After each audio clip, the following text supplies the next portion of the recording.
I mean, this is a kind of in the nature of the business that we're in and the types of problems that we solve at Lepide. It's a common issue where people still think that traditional security approaches are going to actually help them when there is no perimeter anymore. It doesn't exist. You need to kind of really focus on the assets that we're trying to protect. And that's quite interesting. So I just want to go back to one point where you mentioned about identity and access management, and obviously we're always talking about least privilege models and making sure that specific employees or specific service accounts only have the required rights to perform the necessary actions or perform the necessary roles. So can you tell me, in this context with regards to serverless, can you explain to me why identity and access management is so important, and how we kind of adopt this principle from a security perspective? Yeah, so I think it's actually one of the biggest challenges with serverless is making sure that you limit what each function can do to just the things that it actually needs to do. There's a sophisticated set of functions that are permissions that you can allocate to each of these.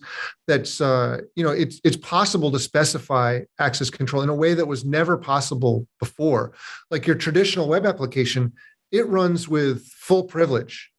All the code there all the code there can do almost anything. Right. So it opens the door for mistakes.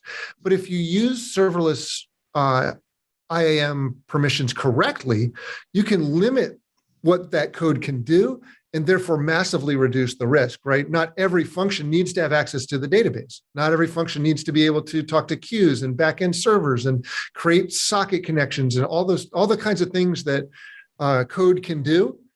Most functions don't need, they only need one or two very specific permissions. But what we find over and over again is that when you actually look, developers are granting their functions much more privilege than they need. They just put like a wildcard star permission and grant it permission to do anything. And guess what? Their code works. Yeah. Because it can do anything. And so it's important to go back. And that's not a bad thing, right? It's good to get your code working, and then you can go back and limit the permissions to what they need. What we do is we actually watch what those functions do and calculate the correct permissions. So we say, hey, this function needs to call A, B, and C. So we say, okay, great. We'll give them not star permission, but just A, B, and C permission. And we make it really easy. We automatically generate the permission grant, and you can just paste it into your AWS console, for instance, and then your permissions are limited to just what you need. Oh, that's fantastic. So it's almost like calculating least privilege on the fly. So as you're watching, that's awesome. Yeah, that's really cool. It's we love it. It's really powerful. It's we had companies that were spending weeks and weeks trying to get their arms around what their permissions need to be. It's very difficult to figure it out, even if you're a developer, right, in that code or a security expert. It's tough to figure out exactly what you need.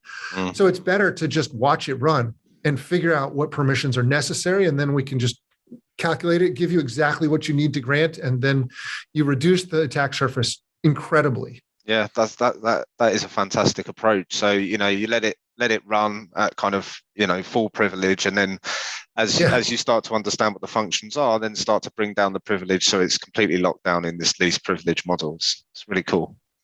Yes, and ultimately that's the key to most of the solutions that we offer is we get inside the application and watch them run, and that gives us all the context to do all the three things I said: to find vulnerabilities, to look at the open source, look at your supply chain, and to identify attacks. All those things are easy if you're inside the application watching the code run. They're very hard if you're using a traditional approach like a static analysis tool or a dynamic scanner or try to put a WAF. Like those tools work kind of outside in, and they don't have enough context to be very accurate about what they're doing. Got it. So I wouldn't take I wouldn't say, oh, well, now we're writing serverless functions, so I'm just going to run those through my SaaS tool, and that's going to be enough. Because that SaaS tool can only look at one function at a time. It's not going to understand the whole graph of how everything fits together and who's calling who and what has what permissions. You're not going to find what you need to find doing it statically. You need a tool that's designed for serverless. Got it. Yeah, that makes perfect sense. So, in your perspective, then, or from your perspective, what does the future of serverless applications look like? Yeah, I think we're going to see continued growth in serverless. So, I think I mentioned AWS is the biggest provider of serverless functions with Lambda, but also Azure and Google and so on. They're all offering functions. And I learned that AWS spends half of their marketing budget on serverless, which, if you think about AWS's marketing budget, is massive. And they're making a huge bet on serverless. They use it internally for almost everything. And we see a huge and fast growth in our customers. So I think, it's the future of applications. It's just, it's such an advantage to be able to roll out code really quickly without having to do all that work on infrastructure. So it allows companies to be really agile and focus on their business, as opposed to focusing on, running a data center, which is probably not their business. And I'm guessing AWS is probably better at running a data center than most companies are. Not all companies, but most companies, that's not their primary reason for existing. So I think all of that augurs towards, dramatically expanded use of serverless in the future, which I think is generally net positive for security. I think it helps, but there are some challenges, like the sprawl problem we talked about. It's kind of the same old AppSec problems now in a new environment, right? So it's inventory, it's custom code vulnerabilities, it's library vulnerabilities, and it's runtime protection.